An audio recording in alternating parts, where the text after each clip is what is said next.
Capítulo 39. O Dragão de Veracidade. Tropas dos Seis Ducados jorraram para Lago Azul e embarcaram para outra margem e para o Reino da Montanha, precisamente nos dias em que os navios vermelhos abriam violentamente caminho pelo rio Vem, acima até Voldefeira.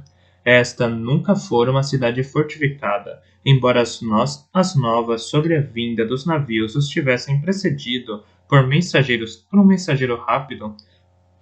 A notícia foi recebida com um desdém generalizado, que a ameaça constituíam 12 navios de bárbaros para uma cidade tão grande como Voldefeira.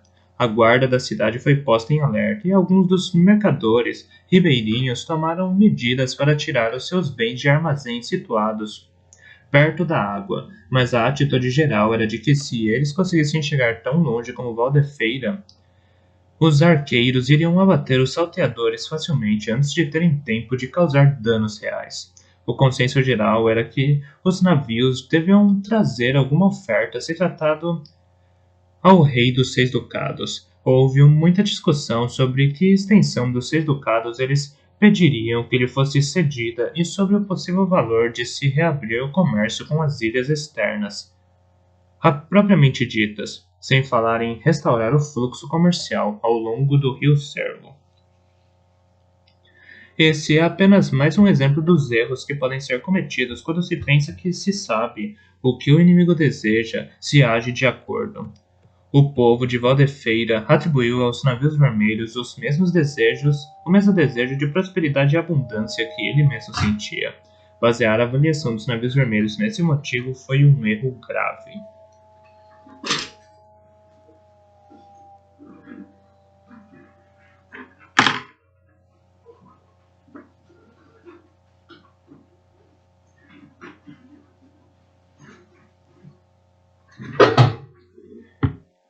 Não creio que Catherine aceitara a ideia de que Veracidade tinha de morrer para que o dragão despertasse até o momento em que lhe deu o beijo de despedida. Beijou-a cheio de cuidado, com as mãos e braços bem afastados dela, a cabeça inclinada para que nenhuma mancha de prata lhe tocasse o rosto. Apesar de tudo isso, foi um beijo terno, um beijo ávido e prolongado. Ela agarrou-se por mais um momento, então ele lhe disse alguma coisa em voz baixa. Ela pôs imediatamente as mãos no baixo ventre. Como pode ter certeza? Perguntou-lhe, embora as lágrimas começassem a lhe escorrer pelo rosto baixo. Eu sei, disse ele, com firmeza. Eu sei. E por isso, a minha primeira tarefa tem de ser levá-la de volta para Jump. Desta vez, você precisa ser mantida a salvo. O meu lugar é no castelo de Torre do Cervo, protestou ela. Eu pensei que ele discutiria, no entanto, disse. Tem razão. É, e será para lá que eu levarei. Adeus, meu amor. Catherine não respondeu. Ficou vendo-se afastar. Catherine não respondeu. Ficou vendo-se afastar com uma intensa expressão de incompreensão no rosto. Apesar de todos os dias que havíamos passado nos esforçando para conseguir precisamente aquilo, o fim pareceu apressado e desordenado. Panela andara rigidamente de um lado para o outro perto do dragão. Dissera adeus a todos nós com um ar distraído. Agora vacilava ao lado do dragão, respirando como se tivesse acabado de fazer uma corrida. Não parava de tocar o dragão. Uma carícia com a ponta de um dedo, uma mão que se arrastava. A cor ondulava na rasteira do seu toque e permanecia, desaparecendo lentamente. Veracidade teve mais cuidado com as suas despedidas. Esporana exortou. Cuide da minha senhora. Cuide da minha senhora. Cante bem e fielmente as suas canções. E não deixe nunca que alguém duvide de que o bebê que ela espera é meu. Encarrego-lhe dessa verdade, menestrel. Darei o melhor de mim, meu rei, respondeu Esporana com gravidade. Foi-se colocar ao lado de Catherine e acompanhar a rainha montada no largo dorso do dragão. Não parava de limpar a umidade das palmas das mãos na parte da frente da túnica e de se assegurar de que a trouxa em que transportava a harpa estava bem presa às suas costas. Dirigiu-me um sorriso nervoso. Nenhum de nós precisava de mais despedida do que essa. Houve um certo furor com respeito à minha decisão de ficar. As tropas de Majestoso aproximam-se a cada momento que passa. Lembrou-me Veracidade mais uma vez. Então deve se apressar para que eu não esteja nessa pedreira quando eles chegarem. Lembrei-lhe. Ele franziu sem ouvir aquilo. Se ouvir alguns dos soldados de Majestoso na estrada, cuidarei para que eles não cheguem até aqui, sugeriu. Não corra riscos com a minha rainha, lembrei-lhe. Hoje de noite era minha desculpa para ficar. Ele não tinha qualquer desejo de montar um dragão. Eu não podia abandoná-lo. Não tenho certeza se Veracidade conhecia os verdadeiros motivos. Eu não achava que devia regressar a Cervo. Já obrigara Esporana a me prometer que não haveria nenhuma menção sobre mim nas canções. Não foi uma promessa fácil de arrancar de uma menestrel, mas eu insistira. Não queria que Bronco e Molly soubessem que eu ainda estava vivo. Nisso, meu querido amigo, você foi sacrifício, dissera-me Catrican em voz baixa. Não podia me fazer maior elogio. Sabia que nenhuma palavra sobre mim atravessaria os seus lábios. O bobo era quem estava sendo difícil. Todos insistimos para que fosse com a rainha e a menestrel. Ele recusou com consistência. O profeta branco permanecerá como catalisador. Era tudo o que ele dizia. Era tudo o que dizia. Pessoalmente, eu acreditava que era mais o caso de o bobo permanecer com a garota e um dragão. Ele se tornara obcecado com ela, e isso me assustava. Teria de deixá-lo antes dos soldados de Majestoso chegarem à pedreira.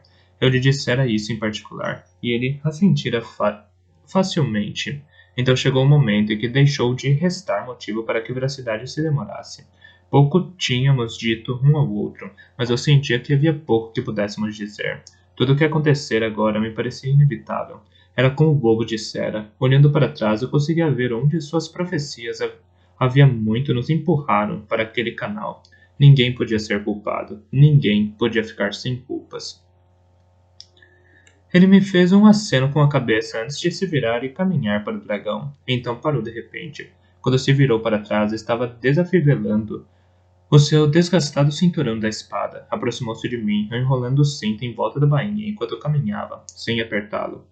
Fique com a minha espada, disse abruptamente. Não vou precisar dela, e você parece ter perdido a última que lhe dei. Parou de repente no meio de um passo, como se estivesse reconsiderando. Desembainhou a espada depressa. Passou uma última vez uma mão de prata pela lâmina, deixando-a brilhando após o toque. A voz lhe soou áspera quando disse: seria fraca cortesia a perícia de Hold oferecer isto com uma lâmina cega. Cuide melhor dela do que eu fiz, Fitz. Voltou a embainhá-la e a entregou a mim. Os seus olhos cruzaram-se com os meus quando a aceitei. E tome melhor cuidado de você do que eu. Eu realmente o amei, sabia? Disse bruscamente. Apesar de tudo, o que eu lhe fiz, eu o amei. A princípio, não consegui encontrar resposta para lhe dar. Então, quando lhe estendeu as mãos para o dragão e as pousou na sua testa, disse-lhe: eu nunca duvidei. Nunca duvidei de que eu amei. Acho que nunca esquecerei aquele último sorriso por cima do ombro. Os seus olhos dirigiram-se uma última vez para sua rainha. Empurrou firmemente as mãos contra a cabeça esculpida do dragão. Ficou observando-a enquanto partia. Por um instante consegui sentir o cheiro da pele de Catrican, recordar o sabor da sua boca na minha. O suave calor dos seus ombros, para minha manha e para o meu talento, sumiram tão completamente como se tivessem sido forjados. Durante um instante, enervante, viu o corpo vazio de Veracidade. Então ele fluiu para dentro do dragão. Panela estivera encostada no ombro da estátua. Desapareceu mais depressa do que Veracidade, espalhando-se pelas escamas como turquesa e prata. A cor inundou a criatura e espalhou-se por ela. Ninguém respirou, exceto que Olhos de Noite ganhou levemente.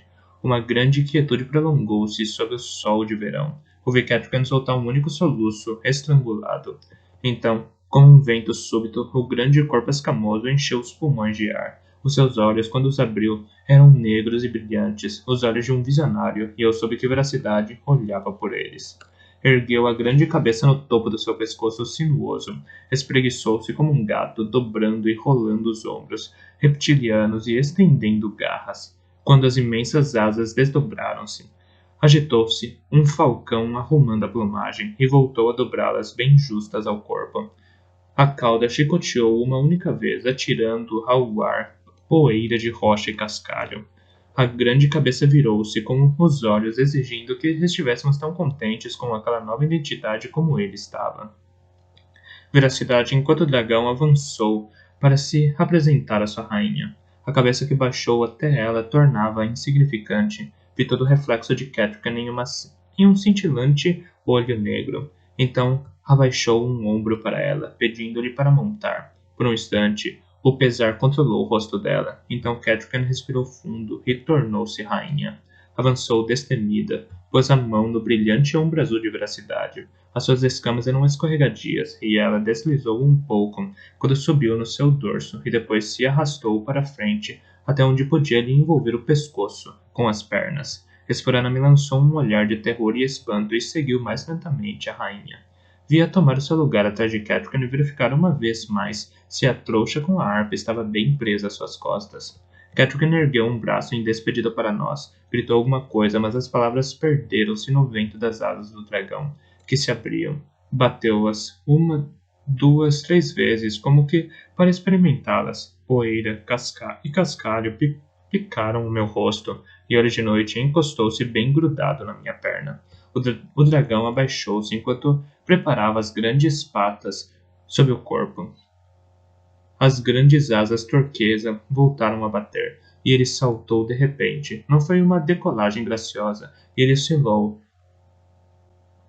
um pouco ao levantar voo. Vi Esporana agarrar-se desesperadamente a Catrican, mas Catrican inclinou-se para a frente, contra o pescoço do dragão, gritando encorajamentos, enquanto batimentos. As asas o fizeram percorrer metade do caminho da pedreira, metade do comprimento da pedreira. Ganhou altitude, descrevendo um círculo por cima das colinas e árvores que rodeavam a pedreira. Viu inclinar as asas e virar para inspecionar a estrada do talento que levava à pedreira. Então, as asas começaram a bater a um ritmo regular, levando-o cada vez mais alto. A sua barriga era de um branco azulado, como a de um lagarto. Apertei os olhos para vê-lo contra o céu de verão. Então, como se fosse uma flecha azul e prateada, desapareceu, dirigindo-se a toda velocidade para Cervo. Fiquei olhando o céu durante muito tempo depois de ele desaparecer da minha vista. Por fim, exalei. Estava tremendo, limpei os olhos na manga e virei-me para o bobo, que desaparecera. Olhos de Noite, onde está o bobo?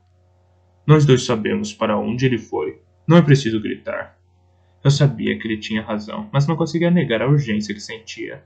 Corri pela rampa de pedra abaixo, deixando o estrado vazio atrás de mim. Bobo! Gritei quando eu cheguei à tenda. Até parei para olhar lá para dentro, esperando que ele pudesse estar guardando aquilo que precisávamos levar conosco. Não sei por que me permitiu uma esperança tão tola. Olhos de Noite não esperara. Quando eu cheguei à garota em um dragão, ele já se encontrava lá. Estava pacientemente sentado, com a cauda cuidadosamente enrolada em volta das patas, olhando para o bobo. Diminuí o passo quando vi. A minha premonição de perigo desapareceu. Estava sentado na borda do estrado, com os pés pendurados, a cabeça encostada na perna do dragão. A superfície do estrado estava coberta de lascas novas provenientes da atividade do dia. Caminhei na sua direção. Os seus olhos estavam erguidos para o céu, e a expressão no seu rosto era melancólica. Em contraste com a pele de um verde vivo do dragão, o bobo já não era branco, mas do mais pálido dos dourados. Havia até uma tonalidade alourada no seu cabelo fino e sedoso.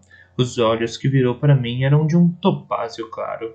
Sacudiu a cabeça muito lentamente na minha direção, mas não falou até eu me encostar no pedestal do dragão. Estive com esperança. Não consegui evitar a esperança. Mas vi hoje o que precisa ser posto em um dragão para que ele possa voar. Sacudiu a cabeça mais energicamente.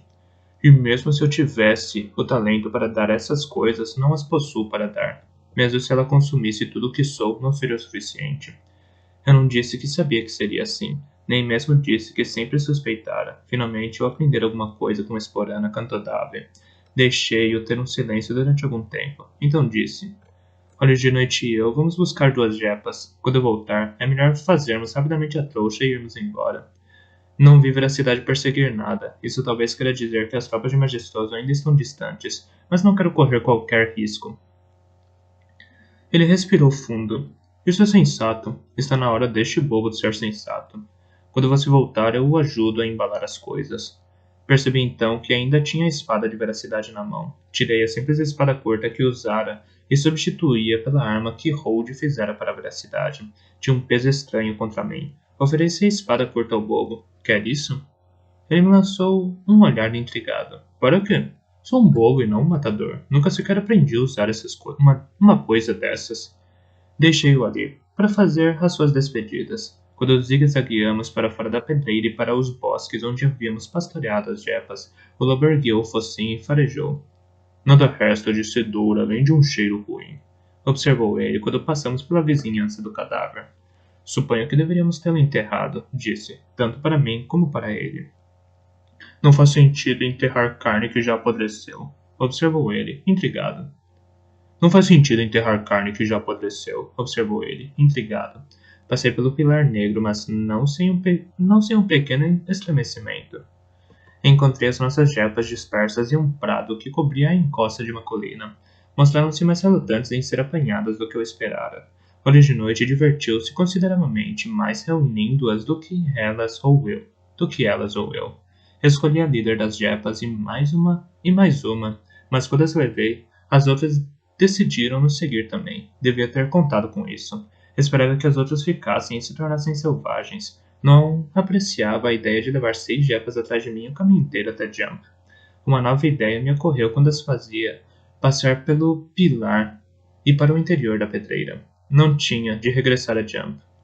A caça lá é a melhor que já encontrei. Temos de pensar também no bobo, não só em nós. Não deixarei que ele passe fome. E quando o inverno chegar? Quando o inverno chegar, então... Ele está sendo atacado. Olho de Noite não esperou por mim. Passou por mim como um raio, cinzento e baixo, raspando a pedra negra no chão da pedreira com as garras enquanto corria. Larguei as jepas e corri atrás dele. O focinho do lobo me informou sobre um odor humano no ar. Um instante mais tarde, ele identificara emaranhado enquanto se precipitava na sua direção. O lobo não abandonara a garota e o dragão. Fora ali que emaranhado o encontrara. Devia ter se aproximado discretamente, pois nunca era fácil apanhar o bobo desprevenido. Era possível que a sua obsessão o tivesse traído. Qualquer que fosse o caso, emaranhado conseguiria dar o primeiro golpe. Corria sangue pelo braço do bobo. Ele pingava das pontas dos dedos. Ele deixara manchas de sangue por todo o dragão quando subira em cima dele. Agora estava empoleirado, com os pés apertados contra o ombro da garota e uma mão agarrada ao maxilar inferior, escancarado do dragão. Na mão direita tinha a faca. Fitava emaranhado, ameaçadoramente, esperando. O talento projetava-se fervente de um emaranhado furioso e frustrado.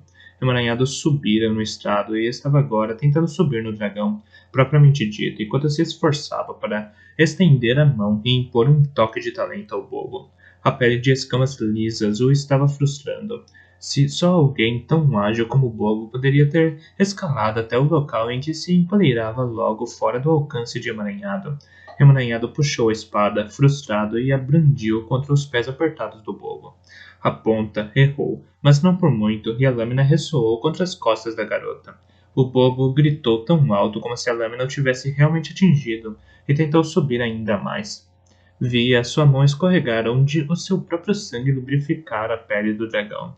Em seguida, ele escorregou, tentando freneticamente agarrar-se, até cair com força atrás do local onde a garota se sentava no dorso do dragão.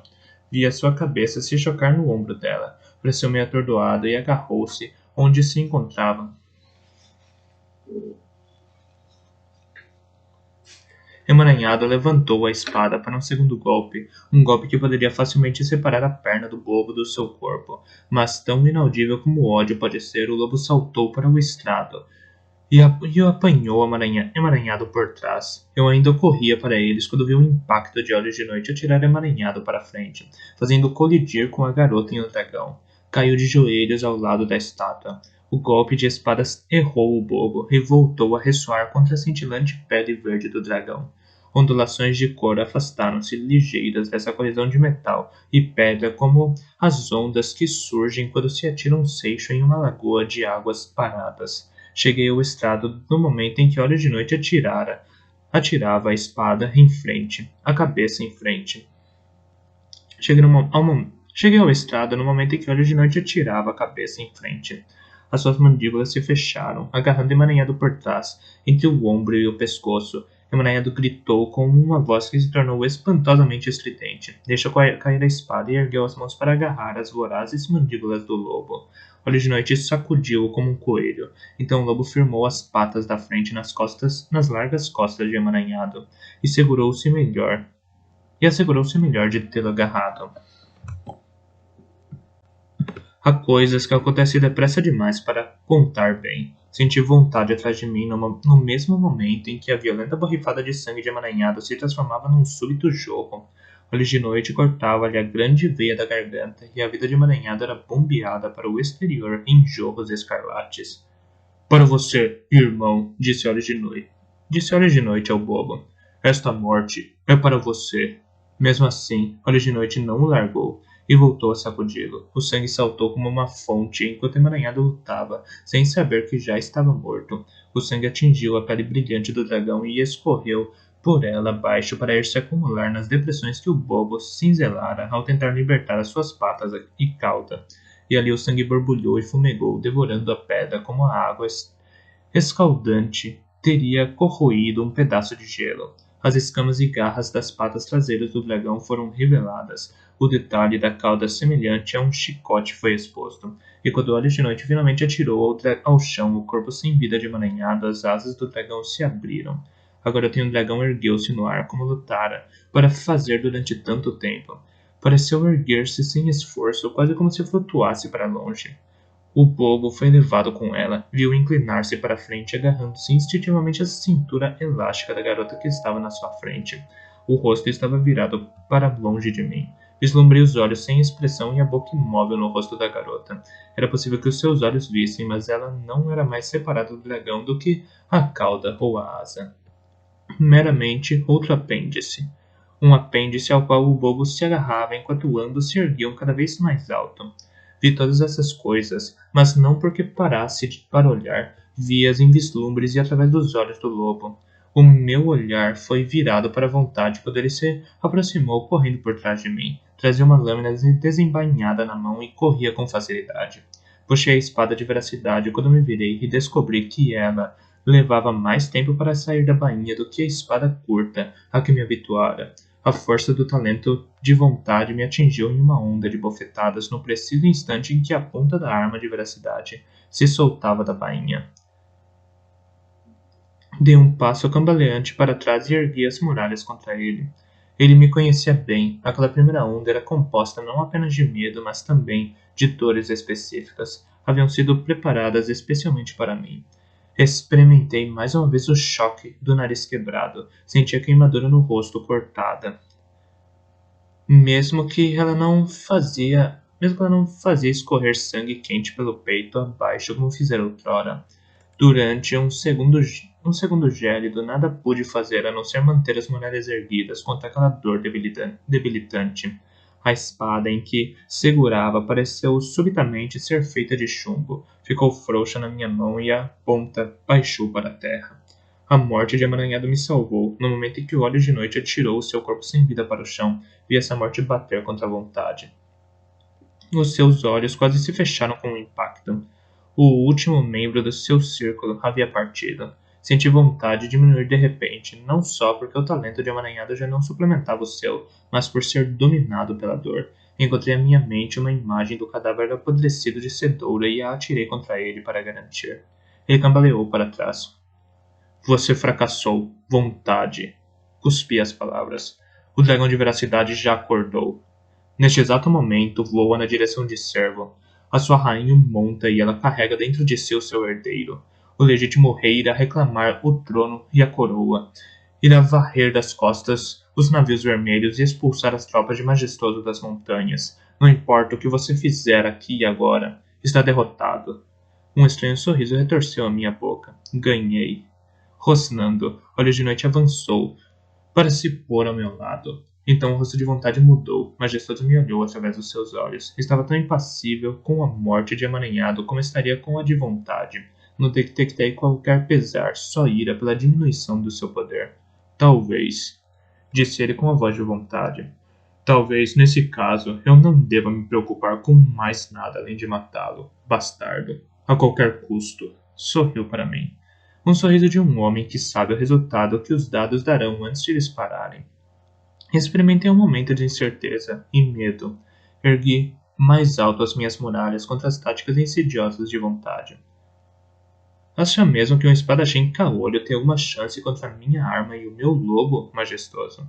Ou será que você planeja jogar fora a vida dele com tanta indiferença como jogou a do resto do círculo? Atirei a pergunta na leve esperança de despertar a discórdia entre eles. E por que não? Perguntou-me majestoso, calmamente, com uma voz de vontade. Ou será que você pensa que eu fui realmente tão estúpido como meu irmão e me contentei só com um círculo? Uma onda de talento me atingiu com a força de uma muralha de água. Cambaleei para trás diante dela, mas então recuperei o equilíbrio e investi contra a vontade. Teria de matá-lo depressa, majestoso tinha o controle do talento de vontade. Pouco se importava com o que isso faria à vontade, como o queimaria se me matasse com uma explosão de talento. Conseguia senti-lo absorvendo o poder de talento. Porém, mesmo enquanto dedicava toda a minha energia a matar vontade, as palavras de majestoso me corroíam. Outro círculo? Caolho ou não, vontade era rápido. A sua lâmina era parte dele quando ele parou e desviou a minha primeira estocada. Por um instante desejei a familiaridade da minha velha espada curta. Então afastei tais pensamentos por serem inúteis e pensei apenas em ultrapassar a sua guarda. O lobo passou rapidamente por mim de barriga baixa, ao procurar se aproximar de majestoso pelo lado cego de vontade. 3 novos círculos. A voz de vontade arquejou de esforço quando voltou para a minha arma. Esquivei-me da sua estocada e tentei fazer a sua lâmina girar. Ele era rápido demais para isso. Utilizadores de talento, jovens e fortes, para esculpir dragões meus. Um golpe lateral, cuja brisa senti. Dragões às minhas ordens, leais a mim. Dragões para derrubar veracidade, em sangue e escamas. Ele rodopiou e desferiu uma estocada contra a hora de noite. O lobo deu um grande salto para trás. Eu saltei em frente, mas a sua lâmina já regressara a cruzar com a minha. Lutava com uma velocidade incrível. Outro uso para o talento ou uma ilusão de talento que forçava em mim. Depois, varrerão os navios vermelhos por mim e abrirão as passagens das montanhas. As montanhas também serão minhas. Serei um herói, ninguém se oporá a mim, então. A lâmina dele atingiu a minha com força, uma sacudida que senti no ombro. As suas palavras também me sacudiam. Ressoavam com verdade e determinação, imbuídas de talento, batiam contra mim com a força sólida da impotência. Dominarei a estrada do talento. A cidade antiga será minha nova capital. Todos os meus utilizadores de talento serão mergulhados na magia do rio. Outro golpe contra olhos de noite. Cortou-lhe um punhado de pelos do ombro. E de novo essa abertura passou depressa demais para minha desajeitada lâmina. Senti-me como se estivesse mergulhado em água até aos ombros e combatesse um homem cuja arma era tão leve como palha. Bastardo estúpido. Acha mesmo que eu me preocupava com a vida, com uma vadia grávida, um dragão em voo? O verdadeiro prêmio é a própria pedreira. Aquele que você deixou sem vigilância para mim. O material de onde uma vintena, não, uma centena de dragões se erguerá. Como podíamos ter sido tão estúpidos? Como fora possível que não víssemos o que majestoso realmente procurava? Pensáramos com os corações no povo nos 6 ducados, em fazendeiros e pescadores que precisavam do braço do seu rei para defendê-los. Mas majestoso, ele pensara apenas no que o talento podia conquistar para si. Eu sabia as suas palavras seguintes antes de ele atirá-las. Em Vilamonte e Calcédia eles se curvarão a mim, diante de mim, e nas ilhas externas se encolherão de medo ao ouvir o meu nome. Chegam mais, e por cima de nós. O aviso de olhos de noite quase me matou. Por um instante que levantei os olhos, vontade saltou sobre mim. Sede terreno, praticamente correndo para trás para evitar a sua arma. Muito atrás dele, da entrada da pedreira, uma dúzia de homens correu até nós brandindo espadas. Não marcavam passo, mas se deslocavam com uma unidade de movimentos que era muito mais coesa do que quaisquer meros soldados poderiam ter adquirido. Um círculo. Quase se aproximaram. Detectei o seu talento como os ventos tempestuosos que precedem uma tormenta. Vontade parou de repente o seu avanço. O meu lobo saltou para enfrentá-los. De dentes arreganhados, rosnando. Olho de noite, pare. Não pode enfrentar 12 lâminas brandidas por uma única mente. Vontade baixou a arma e então a embainhou casualmente. Gritou ao círculo por cima do ombro. Não se preocupem com eles. Que os arqueiros acabem com eles. Um relance às altas paredes da pedreira me mostrou que aquilo não era nenhum blefe. Os soldados vestidos de dourado e marrom estavam se posicionando. Compreendi que era aquele o objetivo dos soldados. Não derrotar a veracidade, mas tornar a defender aquela pedreira. Fui submerso por outra onda de humilhação e desespero. Então ergui a espada e avancei contra a vontade. Pelo menos ele eu mataria. Uma flecha estrepitou na pedra onde eu estivera. Outra ricocheteou bem entre as patas de olhos de noite. Um grito soou, vindo das paredes da pedreira a oeste de nós. Agora tem um dragão me sobrevoou a baixa altitude, com o bobo sentado no dorso, e um arqueiro dourado e marrom contorcendo-se nas mandíbulas do dragão. O homem desapareceu de repente, uma baforada de fumaça ou vapor levada pelo vento, criado pela passagem do dragão.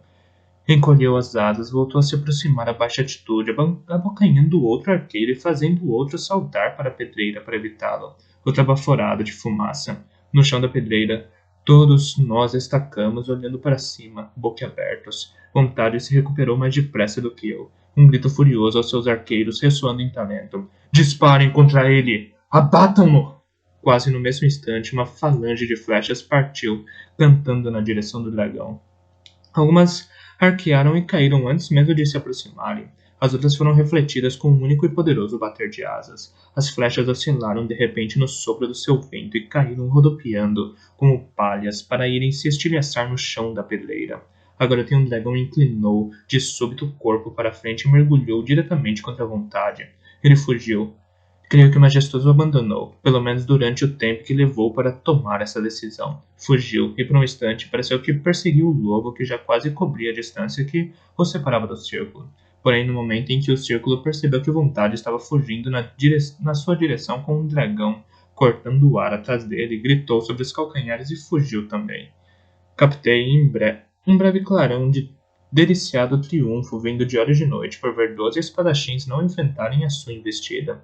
Então se agachou contra a terra quando a garota e um dragão sobrevoou todos nós em voo rasante. Não senti só o vento severo da sua passagem, mas também um varrimento estonteante de talento que me roubou em um instante da mente todos os pensamentos que eu estava tendo.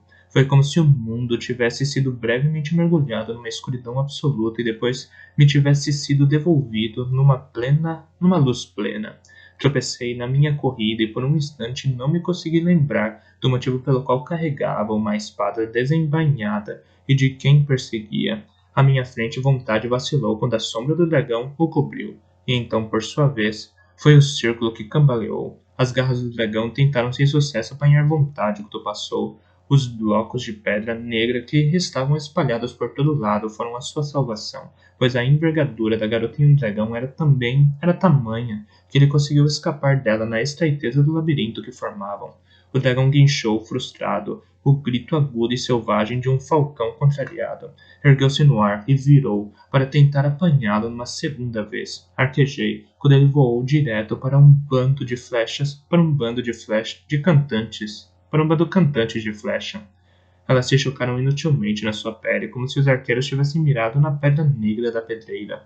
Só o bobo se retraiu diante das setas. Agora um dragão mudou abruptamente de rumo para sobrevoar os arqueiros a baixa altitude e apanhar outro deles e consumi-lo num instante. De novo a sua sombra me cobriu, e de novo um momento da minha vida me foi arrancado. Abri os olhos para descobrir que vontade desaparecera. Depois obtive um breve vislumbre dele, mudando de direção enquanto corria de cabeça baixa por entre os blocos verticais de pedra, muito à maneira de uma lebre que muda de rumo quando foge de um falcão. Já na via do círculo, mas, de repente, Olhos de Noite saltou da sombra de um bloco de pedra para correr ao meu lado. Irmão, o sencheiro caça bem, exultou. Fomos espertos para aceitá-lo na nossa alcateia. Vontade é presa minha, declarei. A sua presa é minha presa, observou ele, muito sério. É isso que é a alcateia. e não será presa de ninguém se não nos separarmos para encontrá-lo. Ele tinha razão. À nossa frente eu ouvia gritos e via ocasionalmente um clarão dourado e marrom quando um homem se precipitava por um espaço mais largo entre os blocos de pedra. Contudo, a maioria deles havia compreendido rapidamente que a maneira de permanecerem protegidos do dragão era agarrarem-se bem às bordas dos imensos blocos de pedra. Eles estão fugindo para o pilar. Se chegarmos a um lugar de onde conseguimos vê-los, podemos respirar lá por ele. Parecia lógico. Fugir através do pilar seria a única esperança que eles tinham de escapar do dragão durante algum tempo. Ainda ouvi o ruído ocasional das flechas quando elas choviam na esteira do dragão. Mas uma boa porção dos arqueiros que haviam rodeado as paredes da pedreira se retirara para o abrigo da floresta circundante. Olhe de noite e eu abandonamos todos os esforços para encontrar vontade e nos encaminhamos simples e diretamente para o pilar. Tive de admirar a disciplina de alguns dos arqueiros de Majestoso. Apesar de todo o resto, se o lobo e eu surgíssemos a descoberto Se o lobo e eu surgíssemos a descoberta durante mais do que alguns passos, ouvimos um grito de "Ali estão eles!" e momentos depois choviam flechas no local onde nos encontrávamos. Chegamos ao pilar a tempo de ver dois dos membros do novo círculo de majestoso correndo por terreno aberto, de mãos estendidas para diante a fim de mergulharem no pilar escuro propriamente dito, no momento em que o tocassem. A ruína que escolheram foi a do jardim de pedra, mas isso talvez se devesse apenas ao fato de ser o lado do pilar mais próximo do local onde estiveram abrigados. Não saímos da esquina de um grande bloco que nos abrigava das flechas. Será que ele já atravessou? Talvez. Espere. Passamos várias eternidades. Tive certeza de que vontade nos escapara. Por cima de nós, a garota e um dragão passava, sua sombra pelas paredes da pedreira. Os gritos das suas vítimas tornaram-se menos frequentes. Os arqueiros estavam usando a cobertura das árvores para se esconderem. Numa olhada rápida, vi o dragão ascender, descrevendo um círculo bem acima da pedreira. Pairava em um brilhante tom verde contra o céu azul, balançando nas suas asas. Perguntei-me como seria para o bobo montá-la assim. Pelo menos tinha a parte da garota a qual se agarrar. De repente, a garotinha do dragão inclinou-se e deslizou de lado no céu, e depois dobrou as asas, mergulhando na nossa direção. No momento em que o fez, vontade abandonou o esconderijo e correu para o pilar. Olha de noite e eu saltamos atrás dele. Estávamos terrivelmente perto, logo atrás dele. Eu corri depressa, mas o lobo correu mais depressa e vontade fugiu mais depressa ainda. No momento em que os seus dedos esticados roçaram no pilar, o lobo deu um último salto. As suas patas da frente colidiram com as costas de vontade, atirando-o de cabeça contra o pilar. Quando o vi se derretendo nele, gritei um aviso à de noite e o agarrei no pelo para puxá-lo para trás. Ele apanhou a barriga de uma das pernas de vontade, quando este foi levado para longe de nós. No momento em que as mandíbulas do lobo se fecharam na carne de vontade, a sombra do dragão nos cobriu. Larguei o mundo e caí na escuridão.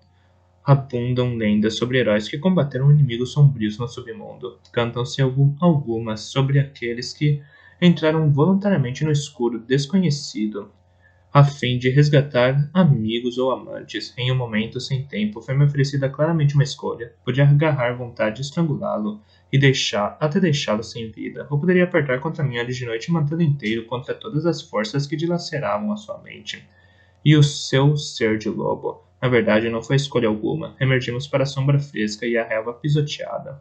No momento, tudo foi escuridão e passagem. No seguinte, respirávamos e sentíamos de novo. E temíamos. Levantei-me com dificuldade, espantado por descobrir que ainda trazia na mão a espada de veracidade. Olha de noite, ergueu-se, cambaleou 2 passos e caiu. Doente, envenenado. O mundo inteiro balança. Fique quieto e respire. Fiquei de pé diante dele e levantei os olhos para olhar em volta. O olhar foi devolvido não só por vontade, mas pela maior parte do novo círculo de majestoso. A maioria deles ainda respirava com força e um soltou um grito de alarme ao nos ver. Quando vontade gritou, surgiu também correndo por um número considerável de guardas de vara. Espalharam-se para nos cercarem. Temos de voltar pelo pilar. Temos de voltar para o pilar. É a nossa única chance. Não posso. Vá você. A cabeça de Olhos de Noite caiu em cima das patas e os olhos se fecharam. Isso não é alcateia, disse-lhe com severidade. Ergui a espada de veracidade. Então era assim que eu ia morrer. Estava contente por o bobo não ter me contado. Era provável que eu tivesse me suicidado antes. Apenas o matem, ordenou vontade aos seus homens. Já perdemos tempos demais com ele. Matem-no, e ao lobo também. E depois me tragam um arqueiro capaz de abater um homem de cima do dorso de um dragão. Majestoso virou as costas de vontade para mim e afastou-se a passos largos, ainda dando ordens. Vocês, terceiro círculo, disseram que um dragão concluído não pode ser despertado e levado a servir.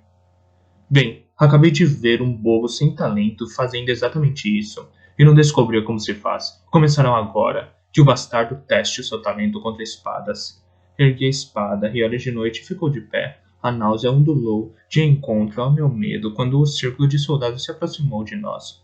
Bem, se tinha de morrer naquele momento, nada mais havia a temer. Talvez devesse testar o meu talento contra as espadas deles. Descartei as minhas muralhas, jogando-as fora com desdém. O talento era um rio que se enfurecia a todo meu redor. Um rio que naquele local estava sempre em cheia. Encher-me com ele foi tão fácil quanto inspirar. Uma segunda inspiração baniu o cansaço e as dores do meu corpo. Estendi a força para meu lobo. Ao meu lado, o Olhos de Noite sacudiu-se. O eriçar de seus pelos e o arreganhamento dos seus dentes tornaram-no 2 vezes maior. Os seus olhos percorreram o círculo de espadas que nos rodeava. Então não mais esperamos e saltamos contra eles. Quando as espadas se ergueram ao encontro da minha, Olhos de Noite correu em frente e por baixo delas, e então rodopiou para golpear a perna de um homem por trás. Olhos de Noite transformou-se em uma criatura de velocidade, dentes e pelo. Tentou morder e prender. Em vez disso, usou seu peso para desequilibrar os homens, fazendo-os tropeçar uns nos outros, jarretando-os quando conseguia fazê-lo, cortando os dentes em vez de morder, cortando com os dentes em vez de morder. Para mim, o desafio passou a ser evitar golpeá-lo enquanto ele corria de um lado para o outro. Nunca tentou enfrentar as espadas deles. No momento em que um homem se virava para ele e avançava, ele fugia e ia se meter entre as pernas daqueles que tentavam me enfrentar. Quanto a mim, brandia a espada de veracidade com uma graça e perícia que jamais conhecera antes como uma arma daquelas. As lições e o trabalho de Hold finalmente juntaram-se para mim. E se tal coisa fosse possível, eu diria que o espírito da mestre de armas se encontrava na arma, e que ela me cantava enquanto eu a brandia. Não consegui abrir uma brecha no círculo em que me encurralaram, mas eles também não conseguiram ultrapassar a minha guarda para causar mais do que danos menores. Nessa primeira agitação de batalha, lutamos bem e nos saímos bem, mas a desvantagem era gritante. Eu podia forçar homens a se afastarem da minha espada e dar um passo para eles, mas no momento seguinte tinha de me virar para lutar com aqueles que haviam se aproximado vindos de trás. Podia deslocar o círculo de batalha, mas não fugir dele. Mesmo assim, abençoei o alcance superior da espada de veracidade que me manteve vivo. Outros homens estavam surgindo, correndo ao ouvir o tumulto e gritos do combate. Aqueles que chegaram abriram uma cunha entre mim e Olhos de Noite, forçando-o a afastar-se cada vez mais. Afaste-se de todos eles e fuja. Fuja! Sobrevive, irmão! Em resposta,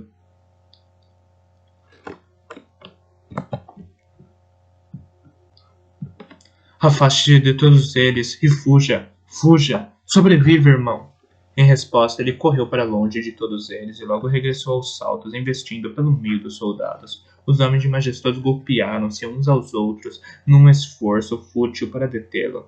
Não estavam habituados a um oponente com menos de metade da altura de um homem e com 2 vezes a sua rapidez. A maioria desferiu contra ele cutiladas que não fizeram mais do que rasgar a terra no seu encalço. No instante, o lobo passara por eles e desaparecera de novo na floresta viçosa.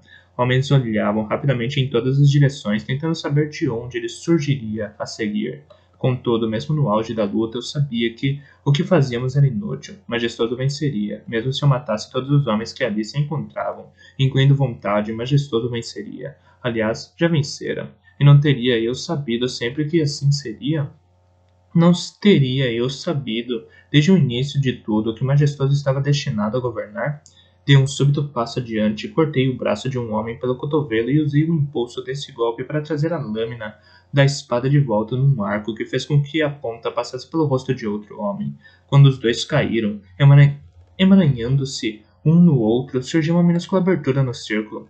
Dei um passo para o interior do breve espaço, foquei o talento e agarrei a mão insidiosa de vontade que segurava minha mente. Senti que uma lâmina me lambia o ombro direito enquanto fazia. Rodopiei para me defender da espada do meu atacante. Então pedi ao meu corpo que pensasse por si mesmo por um momento e consolidei o controle que ganhara sobre vontade. Cravado na consciência de vontade, encontrei majestoso enfiado dentro dele como um parasita em um coração de veado. Vontade não poderia ter se livrado dele mesmo se fosse capaz de pensar em fazê-lo. E me pareceu que nem sequer restava o suficiente de vontade para dar forma a um pensamento próprio. Vontade era um corpo, um recipiente de carne e sangue que continha talento para ser empurrado por majestoso, privado do círculo que o fortalecera. Já não era uma arma tão terrível como fora, menos valioso, alguém que podia ser usado e posto de lado sem grande remorso. Não podia lutar em ambas as direções ao mesmo tempo. Mantive a mente de vontade agarrada, forcei os seus pensamentos a se manterem afastados dos meus e me esforcei para dirigir também o meu corpo. No instante seguinte, recebi 2 golpes, um na barriga da perna esquerda e outro no antebraço direito. Sabia que não conseguiria aguentar, não via olhos de noite. Pelo menos ele tinha uma chance. Afaste-se disso, olhos de noite. Está tudo acabado. Está só começando. Contradisse-me ele. Avançou por dentro de mim como um relâmpago de calor. Vindo de alguma outra parte do campo de batalha, ouvi um grito com a voz de vontade. Em algum lugar, um lobo de manha devastava o seu corpo. Consegui sentir majestoso tentando desenlaçar a sua mente da de vontade. Agarrei os dois com mais força. Fique em frente, majestoso! Fique em frente, majestoso! A ponta de uma espada reencontrou o meu quadril. Afastei-me dela com um safanão e tropecei em pedra, deixando nela a marca de uma mão ensanguentada. Quando me endireitei de novo, era o dragão de Relder. Eu arrastara a batalha toda essa distância. Encostei as costas nele, sentindo-me grato, e me virei para enfrentar os seus atacantes. Olhos de noite e vontade ainda lutavam.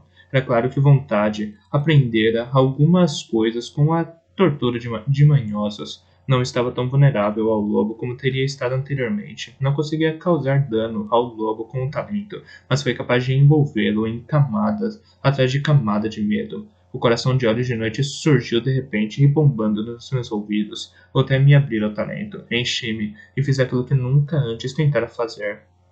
Alimentei olhos de noite com força de talento transformado em manha. Para você, irmão, sente olhos de noite repelindo vontade, libertando-se dele por um instante. Vontade usou esse instante para fugir de nós dois. Deixei ir na direção dele, mas senti atrás de mim a agitação da manha do dragão de Relder. Com um breve odor nauseabundo, a impressão ensanguentada da minha mão na sua pele desapareceu em fumaça. Ele se agitou, estava despertando e estava faminto. Ouviu-se um súbito estalar de galho e surgiu uma tempestade de folhas rasgadas quando um grande vento penetrou no coração imóvel da floresta. Agora tem um dragão aterrissou de repente num pequeno espaço sem árvores que rodeava o pilar. As chicotadas da sua cauda limparam de homens a área ao redor. Ali! Gritou-lhe o bobo, e, num instante, a cabeça do dragão projetou-se para capturar um dos meus atacantes nas suas temíveis mandíbulas. Ele desapareceu numa baforada de fumaça e eu senti o talento dela inchar com a vida que consumira. Atrás de mim, uma cabeça reptiliana em forma de cunha ergueu-se de súbito. Durante um momento, tudo foi escuridão quando essa sombra passou por cima de mim. Então a cabeça projetou-se para fora, mais rápida do que uma serpente, dando bote, para capturar o homem que estava mais perto de nós. Ele desapareceu, e o vapor daquilo que ele fora passou brevemente por mim, fétido. O rugido que o dragão soltou quase me ensurdeceu. Irmão, estou vivo, olha de noite. Eu também, irmão. E eu também, irmão. E tenho fome. A voz de manha de um carnívoro muito grande, verdadeiramente sangue antigo. A sua força fez os meus ossos tremerem. Olhe de noite teve a esperteza de responder. Então se alimente, irmão grande, torne a sua a nossa presa. Torne a sua a nossa presa. E seja bem-vindo. Isso é Alcateia. O dragão de Relder não precisou ser convidado 2 vezes. Quem quer que o Relder tivesse sido, ele pusera um apetite saudável no seu dragão. Grandes patas armadas de garras libertaram-se do musgo e da terra. Uma cauda soltou-se como uma chicotada, derrubando de passagem uma pequena árvore. Foi por pouco que consegui sair do caminho quando ele investiu para apanhar outro varez nas suas mandíbulas.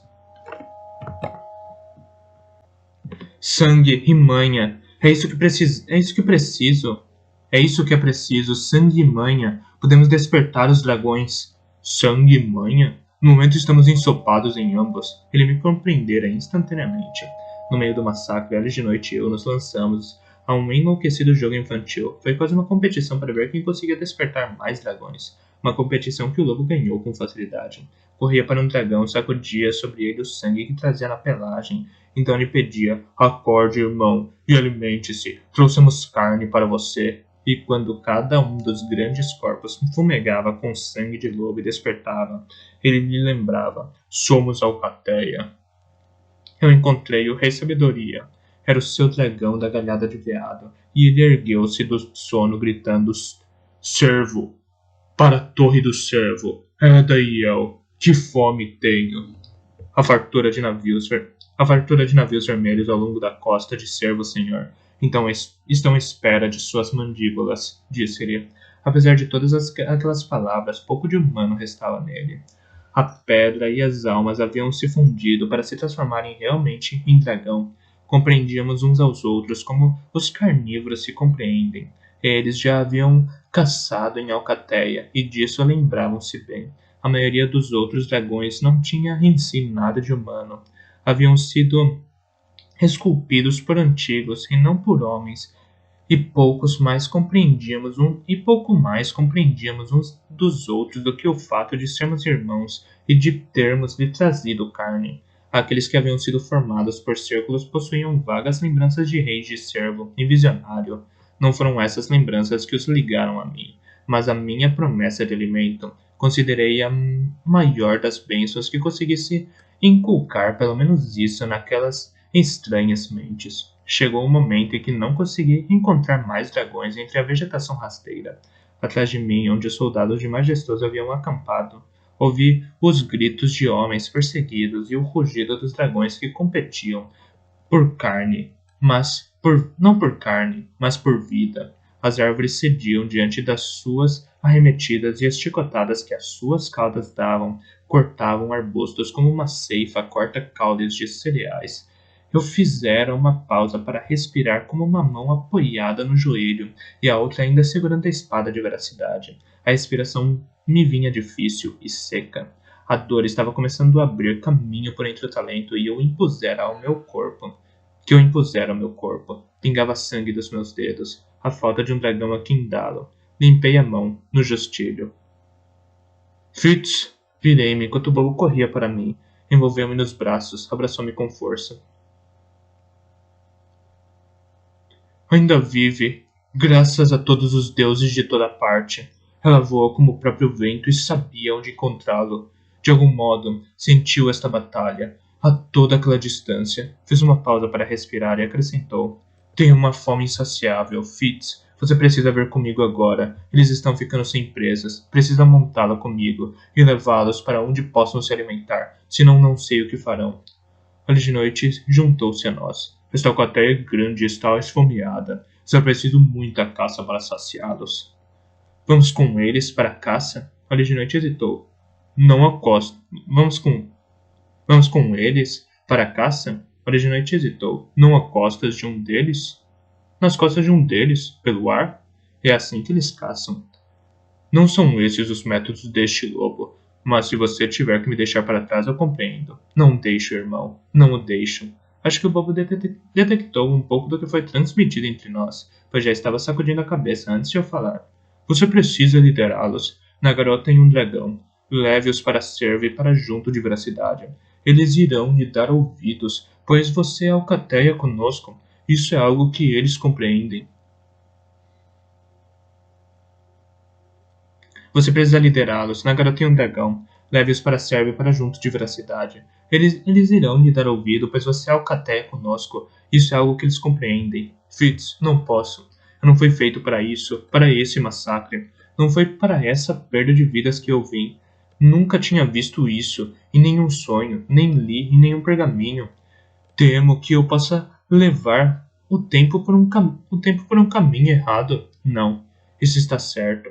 Eu o sinto. Eu sou o catalisador e vim mudar todas as coisas. Profetas transformam-se em guerreiros, dragões caçam com lobos. Quase nem reconhecia minha voz enquanto falava. Não fazia ideia de onde vinham aquelas palavras. Enfrentei os olhos incrédulos do bobo. É como tem de ser. Vá, Fitz, eu. Agora tem um dragão aproximou-se de nós pesadamente, no chão. A sua graça aérea abandonara, caminhava com poder, como um urso gigantesco ou um grande touro chifrudo. O verde das suas escamas brilhava como escuras esmeraldas à luz do sol. A garota no seu dorso era de uma beleza de perder o fôlego. Apesar da sua expressão vazia, a cabeça do dragão ergueu-se e ele abriu a boca e projetou a língua para fora, para saborear o ar. Mas... Depressa, pedi ao bobo. Ele me abraçou quase compulsivamente e me chocou quando me beijou na boca. Gritou nos calcanhares e correu para a garota em um dragão. A parte da garota inclinou-se para baixo, para lhe oferecer ajuda e puxá-lo para cima, para que se fosse sentar atrás dela. A expressão no seu rosto nunca se alterou, só mais uma parte do dragão. Ramin! Gritou ele aos dragões que já se reuniam à nossa volta. O último olhar que me lançou foi um sorriso trocista. Sigam sem cheiro, ordenou-lhes olhos de noite, antes de eu ter tempo de pensar. Ele é um poderoso caçador e irá levá-los a muita carne. Deem ouvidos a eles, pois ele é alcateia conosco. Agora tem um dragão saltou para cima, de asas abertas, e com poderosas batidas, elas a levaram firmemente para cima. O bobo seguia agarrado atrás dela, ergueu uma mão em despedida, mas abaixou depressa para voltar a lhe apertar a cintura. Foi a última vez que o vi. Os outros o seguiram, soltando um grito que me lembrou cães de caça seguindo um rastro, embaraçoassem mais como os guinchos de aves de rapina. Até o javali alado subiu, por mais desajeitado que fosse o seu salto para o ar. Bater as asas dos dragões foi tal que eu descobri. Foi tal que eu descobri os ouvidos e olhos de noite encolheu-se, encostando a barriga na terra ao meu lado. Árvores oscilaram naquela grande passagem de dragões e deixaram cair galhos, tanto mortos como verdes. Durante algum tempo o céu encheu-se de criaturas cravejadas de joias, verdes, vermelhas, azuis e amarelas. Sempre que a sombra de uma delas passava por mim, experimentava um negrume, mas os meus olhos estavam abertos e atentos quando o dragão de Relder levantou o voo. O último de todos, para seguir aquela grande alcateia para o céu. Pouco tempo depois, a abóbada de árvores escondeu-os da minha vista. Gradualmente, os seus gritos foram se atenuando. Os seus dragões estão a caminho, veracidade, disse eu, ao homem que outrora conhecera. Os antigos ergueram-se em defesa de Servan, tal como você disse que fariam. Capítulo 40. Majestoso. O catalisador vem mudar todas as coisas. Na sequência da partida dos dragões, houve um grande silêncio, quebrado apenas pelos sussurros do punhado de folhas que caiu no chão da floresta. Nem uma rã coachava, nem uma ave cantava. Os dragões haviam quebrado o teto da floresta na sua partida. Grandes colunas de luz solar brilhavam sobre o solo que estivera ensombrado desde antes do meu nascimento. Árvores haviam sido desenraizadas ou quebradas e grandes fendas haviam sido abertas no chão da floresta pela passagem dos seus imensos corpos. Ombros escamosos haviam aberto profundos sulcos na casca de árvores antigas, desnudando o secreto câmbio branco que havia por baixo. A terra e árvores golpeadas e os capins pisoteados soltavam os seus ricos odores na tarde quente. Fiquei imóvel no meio da destruição, com olhos de noite a meu lado, e olhei lentamente ao redor. Então fomos à procura de água. A nossa busca nos levou a passar pelo acampamento. Era uma estranha cena de batalha.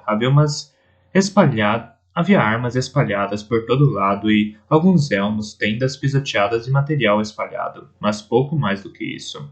Os únicos corpos que restavam eram os de soldados que horas de noite e eu havíamos matado. Os dragões não se interessavam por carne morta. Alimentavam-se com a vida que já fugira desse tecido. Encontrei o riacho de que me lembrava e me atirei no chão na beira para ter de beber como se não houvesse fundo para minha sede. Horas de noite lambeu a água ao meu lado, então se atirou sobre o capim fresco que crescia nas margens do riacho. Deu início a uma lenta e cuidadosa lambida de um corte que tinha na pata da frente. Rasgara-lhe a pelagem e ele enfiou a língua nessa ferida, limpando-a cuidadosamente. Iria sarar como uma fusão de pele escura e sem pelos. Só mais uma cicatriz, respondeu ele ao meu pensamento, com a diferença. Que fazemos agora? Eu estava tirando cuidadosamente a camisa. O sangue que secava a fazia aderir aos meus ferimentos. Cerrei os dentes e a soltei com um puxão. Debrucei-me sobre o riacho para espalhar água fria pelos cortes da espada que sofrera. Só mais algumas cicatrizes, disse sombriamente a mim mesmo. O que faremos agora? Dormimos. A única coisa que soaria melhor do que isso seria comer.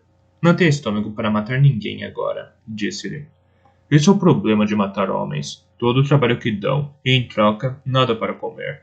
Levantei-me, cansado. Vamos dar uma olhada nas tendas deles. Preciso de alguma coisa que possa usar como bandagem, e eles devem ter algumas provisões. Abandonei a minha velha camisa onde ela caíra. Arranjaria outra. Naquele momento, até o seu peso parecia excessivo para me incomodar em carregá-la. Teria provavelmente deixado cair a espada de veracidade se já não a tivesse embainhado.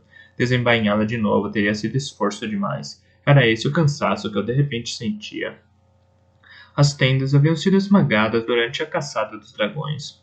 Uma caíra sobre uma fogueira e ardia em fogo branco. Puxei-a para o lado e pisei nela até apagar o fogo. Então, o lobo e eu começamos a recuperar sistematicamente aquilo de que precisaríamos. O seu fato logo encontrou as provisões. O seu faro logo encontrou as provisões alimentares dos soldados. Havia alguma carne seca, mas era principalmente pão de viagem. Estávamos esfomeados demais para sermos exigentes. Eu passara tanto tempo sem qualquer tipo de pão que aquele quase tinha um gosto bom. Até descobri um odre de vinho, mas bastou prová-lo para me convencer a usá-lo para lavar os ferimentos em vez de bebê-lo. Enfaixei os ferimentos com cambraia marrom rasgado da camisa de um varês. Ainda me restava algum vinho. Provei-o de novo. Depois tentei convencer ele de noite a me deixar lavar os seus ferimentos, mas ele recusou, dizendo que já lhe doía o suficiente.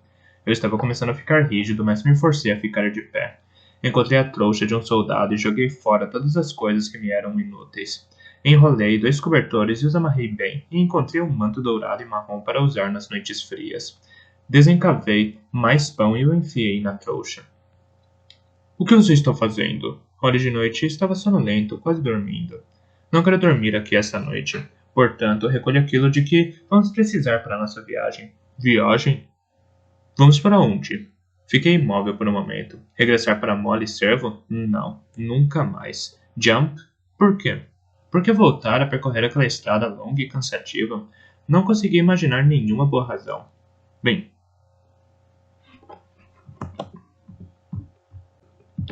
Bem, seja como for, não quero dormir aqui esta noite. Gostaria de estar bem longe daquele pilar antes de descansar de novo. Está bem. Depois. O que foi isso? Ficamos paralisados, com todos os sentidos formigando. Vamos descobrir, sugeri em voz baixa. A tarde estava se transformando em anoitecer e as sombras sob as árvores se aprofundavam. O que ouviríamos era um som que não tinha lugar entre a chiadeira das rãs e dos insetos e dos chamados que iam se calando das aves diurnas. Viera do local da batalha. Encontramos vontade deitado de barriga, arrastando-se na direção do pilar. Ou melhor, estivera se arrastando. Quando o encontramos, estava imóvel. Uma das suas pernas desaparecera, cortada irregularmente. O osso projetava-se da carne rasgada. Ele atara uma manga em volta do coto, mas não com força suficiente. Ainda sangrava. Hora de noite, arreganhou os dentes quando me abaixei para tocá-lo. Estava vivo, mas por pouco.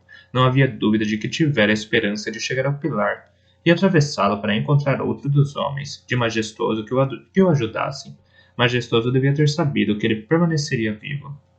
Que ele permanecia vivo, mas não enviara ninguém para buscá-lo, nem sequer tinha a decência de ser leal a um homem que servira durante tanto tempo. Soltei a manga e a amarrei com força. Então ergui a sua cabeça e pinguei um pouco de água dentro da sua boca. Por que se incomoda com isso? Perguntou Olhos de Noite. Nós o odiamos, e ele está quase morto. Deixe-o morrer. Ainda não. Ainda não. Vontade. Consegue me ouvir? Vontade. O único sinal foi uma mudança na sua respiração. Dei-lhe um pouco mais de água. Ele respirou alguma, engasgou-se e então sorveu o gole seguinte. Respirou mais fundo e soltou o ar. Abri-me e reuni talento. Irmão, deixe isso. Deixe morrer. Bicar uma coisa melibunda é para aves carniceiras. Não é vontade que procuro, olha de noite. Esta vai ser a única chance que tenho contra Majestoso. Vou aproveitá-la. Ele não respondeu, mas se deitou no chão ao meu lado. Observou-me enquanto eu absorvia ainda mais talento. Quando perguntei a mim mesmo, Quanto? Perguntei a mim mesmo, seria necessário para matar? Eu conseguiria reunir o suficiente? Vontade estava tão fraco que quase senti vergonha. Enfiei-me pelas suas defesas tão facilmente como se afastaria as mãos de uma criança doente. Não era só a perda de sangue e a dor. Era a morte de emaranhado seguindo-se tão perto a de Cedoura. E era o choque do abandono de Majestoso. A sua lealdade a Majestoso lhe fora inculcada pelo talento. Não conseguia compreender que Majestoso não tivesse sentido nenhum verdadeiro vínculo para com ele. Envergonhava-o que eu conseguisse ver isso nele. Mate-me agora, bastardo. Vá em frente. Estou morrendo, de qualquer modo. Isso não é sobre você, vontade. Nunca foi sobre você. Agora eu via com clareza. Apalpei dentro dele como se estivesse sondando uma ferida em busca da ponta de uma flecha. Ele lutou debilmente contra minha invasão, mas eu ignorei. Revistei as suas memórias, mas encontrei pouco de útil. Sim, Majestoso tinha círculos, mas eles eram jovens e inexperientes, pouco mais do que grupos de homens com potencial para o talento. Até aqueles que eu vira na pedreira eram duvidosos. Majestoso queria que ele fizesse círculos grandes, mas para poderem reunir mais poder. Majestoso não compreendia que a proximidade não podia ser forçada, nem partilhada por tanta gente. Perdera 4 jovens utilizadores de talento na estrada do talento. Não estavam mortos, mas de olhos vazios e vagos. Outros 2 haviam atravessado com ele os pilares, mas haviam perdido depois toda a capacidade para usar o talento. Afundei-me mais e vontade ameaçou morrer nas minhas mãos, mas eu me liguei a ele e introduzi alguma força. Não vai morrer. Ainda não, disse-lhe com ferocidade. E ali nas profundezas do seu ser, a minha sondagem encontrou finalmente o que procurava. Uma ligação de talento com o Majestoso. Era tênue e débil. Majestoso o abandonara. Fizera o possível para deixar vontade para trás. Mas era como eu suspeitara. Eles estiveram ligados com força demais e durante tempo demais, para que a ligação se dissolvesse assim tão facilmente. Reuni o meu talento, concentrei-me e me selei. Equilibrei-me e então saltei, como quando uma chuva súbita se reúne e enche um leito de riacho que passou o verão inteiro seco. Assim fluí através daquela ligação de talento, de vontade e majestoso. No último momento possível, contive-me. Infiltrei-me na mente de Majestoso como um veneno lento, escutando com os seus ouvidos, vendo com os seus olhos. Conheci-o. Ele dormia. Não, quase dormia, com os pulmões repletos de fumo e a boca dormente de conhaque. Pairei para o interior dos seus sonhos. A cama era macia debaixo dele, as colchas quentes em cima dele. Aquele último ataque de quedas fora ruim, muito ruim. Era repugnante cair e contorcer-se como bastardo Fitz. Era repugnante cair e contorcer-se como bastardo Fitz. Não era apropriado que aquilo acontecesse a um rei. Estúpidos curandeiros, nem sequer conseguiam dizer o que provocara aqueles ataques. O que as pessoas pensariam dele, o alfaiate e o aprendiz tinham visto. Agora teria de matá-los, ninguém podia saber. Iriam dele. O curandeiro dissera que ele estava melhor na semana passada. Bem, encontraria um novo curandeiro. E enforcaria amanhã o antigo.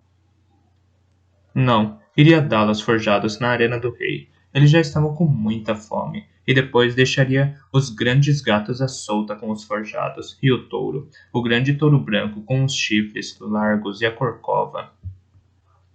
Tentou sorrir e dizer a si mesmo que seria divertido. Tentou dizer a si mesmo que o dia de amanhã lhe traria prazer. O quarto estava pesado com o odor enjoativo do fumo, mas até isso tinha dificuldade em acalmá-lo. Tudo correra tão bem, tão bem, e então o bastardo estragara tudo. Matara emaranhado, e despertara os dragões, e os mandara à veracidade. Veracidade, era sempre veracidade. Desde que ele nascera, veracidade e cavalaria recebiam cavalos altos, enquanto ele era remetido para um pônei. Veracidade e cavalaria sempre juntos, sempre mais velhos, sempre maiores, sempre pensando que eram melhores, mesmo apesar de majestoso prover de melhor sangue do que eles e ser justo que fosse ele a herdar o trono. A mãe o avisara contra o ciúme que os irmãos tinham dele. A mãe lhe pedira para ser sempre cauteloso e ultrapassar a simples cautela. Eles o matariam se pudessem, matariam. A mãe fizera o melhor que pudera. Arranjaram um modo de mandá-los para longe tantas vezes quanto fora possível, mas mesmo mandando para longe eles podiam regressar. Não, só havia uma maneira de estar em segurança, só uma maneira. Bem, amanhã venceria. Tinha círculos, não tinha? Círculos de belos jovens, fortes. Círculos para fazer dragões para si e apenas para si.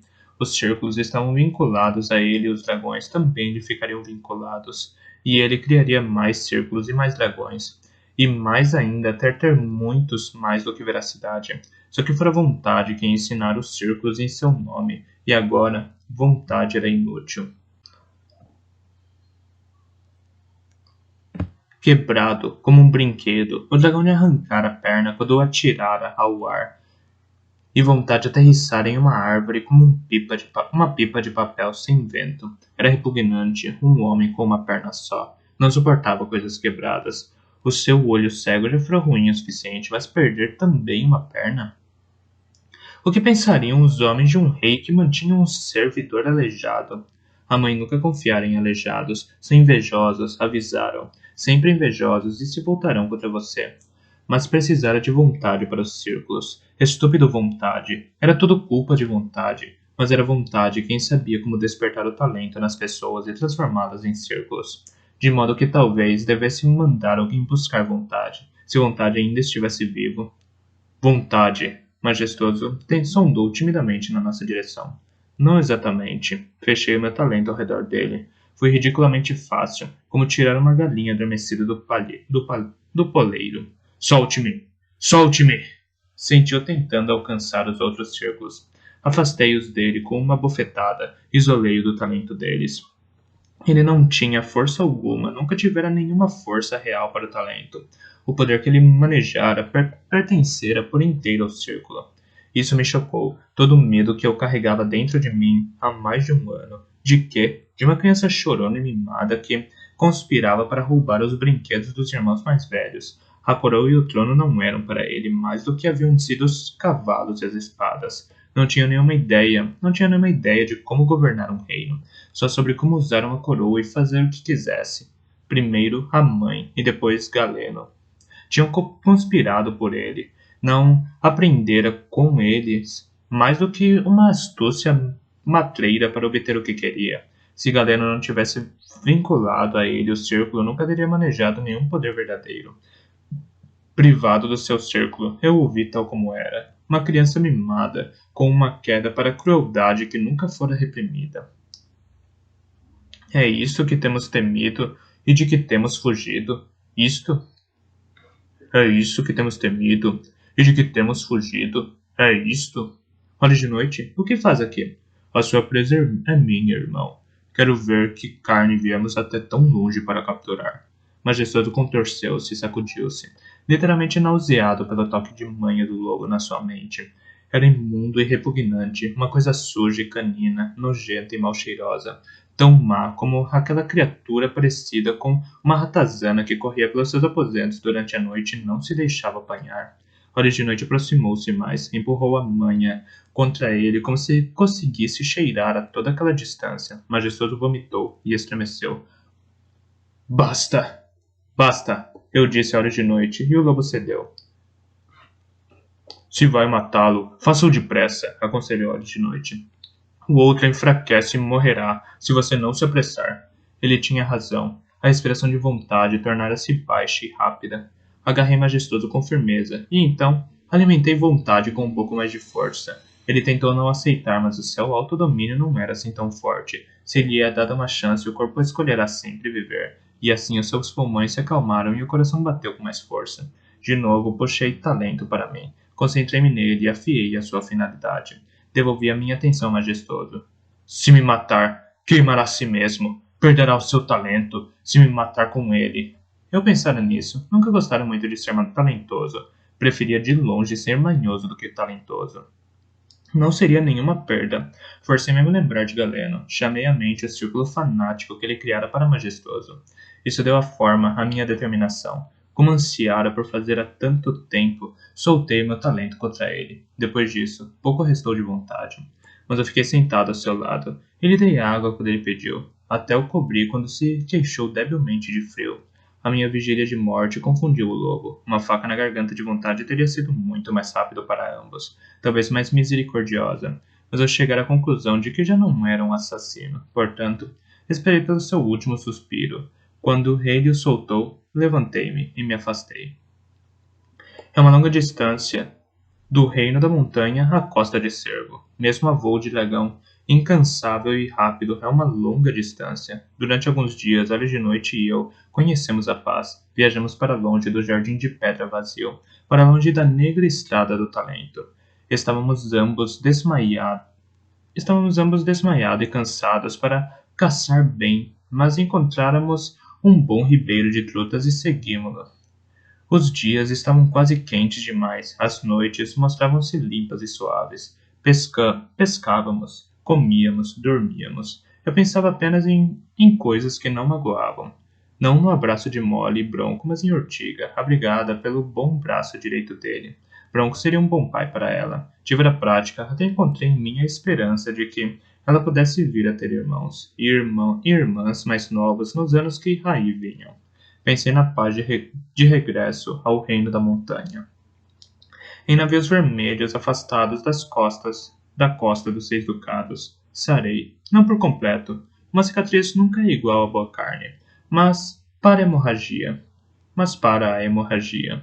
Eu estava lá na tarde de verão em que vi a cidade, enquanto o dragão surgiu no céu sobre Torre do Cervo. Com ele vi as brilhantes torres e torreões negros do castelo de Torre do Cervo, muito abaixo de nós. Para além do castelo onde estivera a cidade de Torre do Cervo, erguiam-se os esqueletos renegrecidos de edifícios e armazéns. Forjados andavam tranquilamente pelas ruas, empurrados para o lado por arrogantes salteadores. Mastros com farrapos de tela pendendo deles. Projetavam-se das águas calmas. Uma dúzia de navios vermelhos balançava pacificamente no porto. Senti o coração de veracidade enquanto o dragão inchar de fúria. Juro que ouvi o grito de angústia de Catrican do que via. Então, o grande dragão turquesa e prata desceu no terreno central do castelo de Torre do Cervo. Ignorou a nuvem de flechas que subiu ao seu encontro.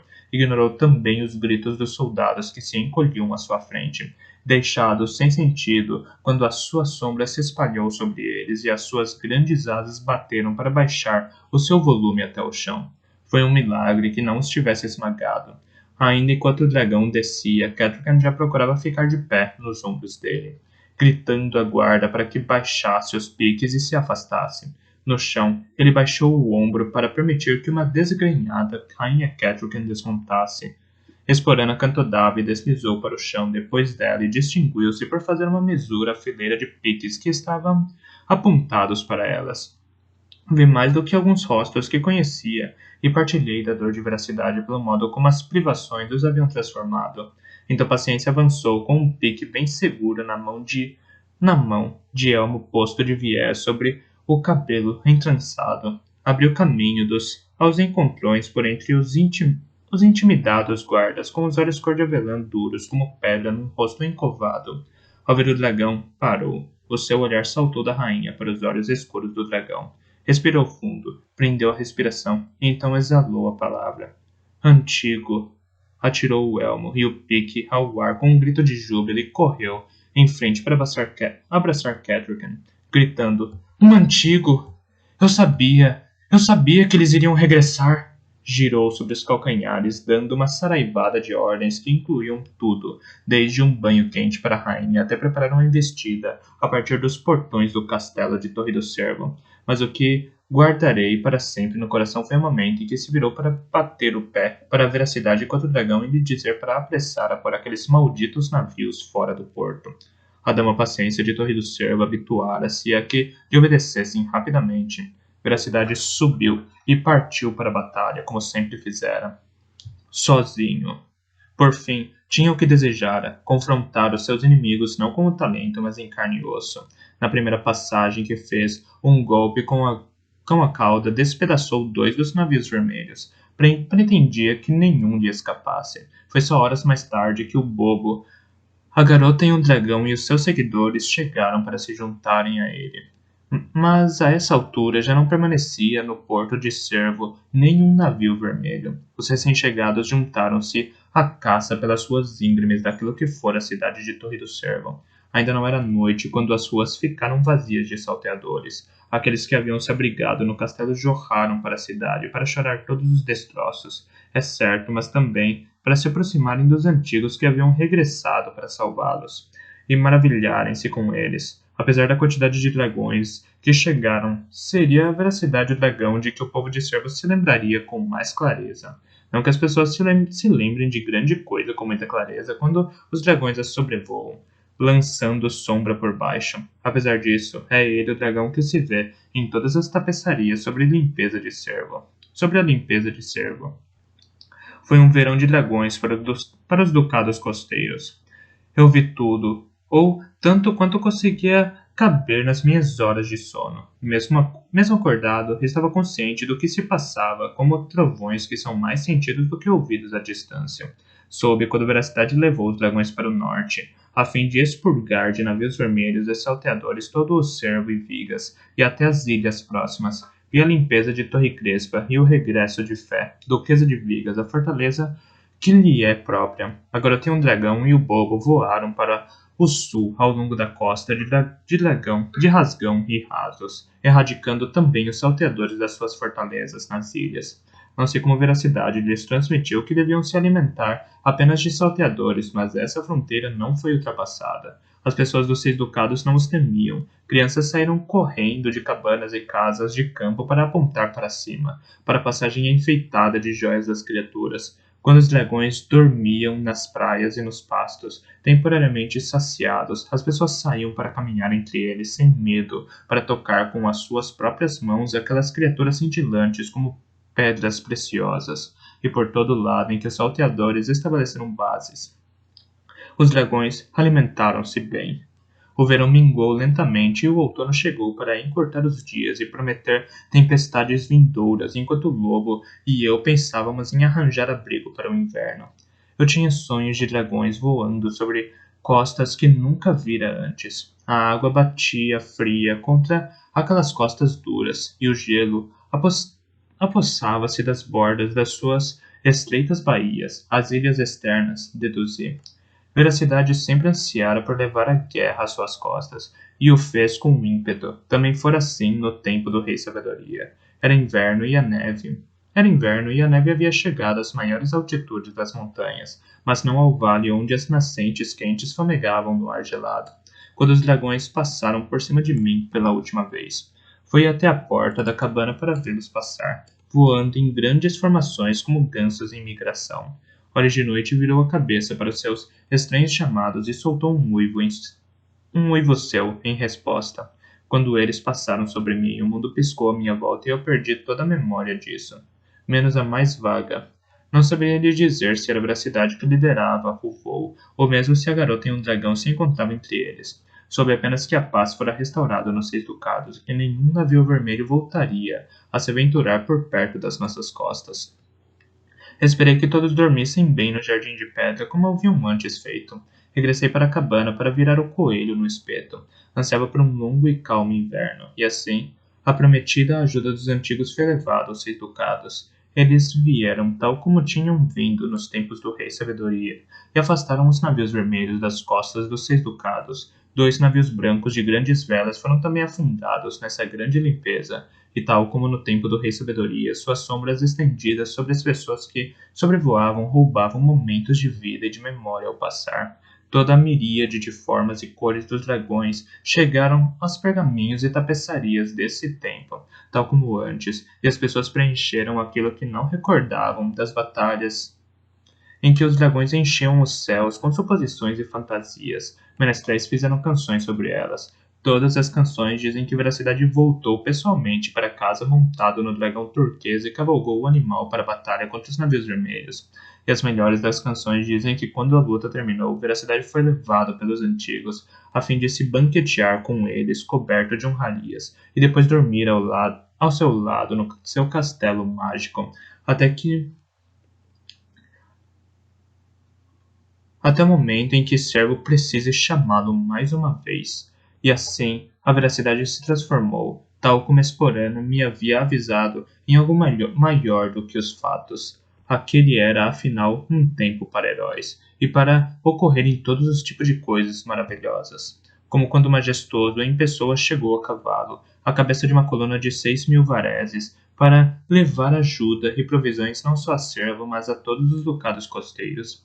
A notícia do seu regresso o precedera, bem como as barcaças de gado, cereais e tesouros vindas do próprio palácio de Valdefeira, que chegaram num fluxo constante pelo rio Servo. Todos falavam maravilhados de como o príncipe acordara sobressaltado de um sonho e correra meio nu pelos salões de Valdefeira, predizendo miraculosamente o regresso do rei Veracidade, a torre do Servo e a convocação dos antigos para salvar os 6 ducados. Foram enviadas aves retirando todas as tropas das montanhas e oferecendo as mais humildes desculpas e uma generosa compensação monetária ao rei Eod. Ele chamou os seus nobres para lhes predizer que a rainha Cétrica estaria grávida de um filho de veracidade e que ele, majestoso, desejava ser o primeiro a jurar lealdade ao próximo monarca visionário. Em honra desse dia, ordenara que todas as forcas fossem desmontadas e queimadas, que todos os prisioneiros fossem perdoados e libertados, e que a arena do rei deveria ser rebatizada como Jardim da Rainha e plantada com árvores e flores provenientes de todos os 6 ducados como o símbolo da nova unidade.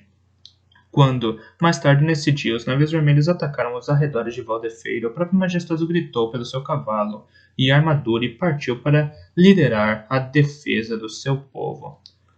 Lutou lado a lado com mercadores e estivadores, nobres e pedintes, conquistou nessa batalha o amor da gente comum de Valdefeira, quando anunciou que a sua lealdade devia ser sempre entregue à criança que a rainha Cétrica esperava. Eles juntaram os seus juramentos ao dele.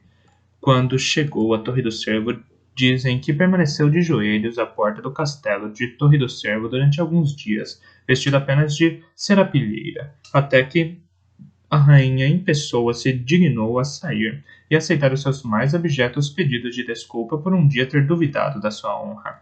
Às suas mãos, devolveu tanto a coroa dos 6 ducados como o aro mais simples do príncipe herdeiro. Já não desejava, disse-lhe, ter nenhum título mais elevado do que o tio do seu monarca. A palidez da rainha e o silêncio perante as suas palavras foram atribuídos aos problemas de estômago que a gravidez lhe causava.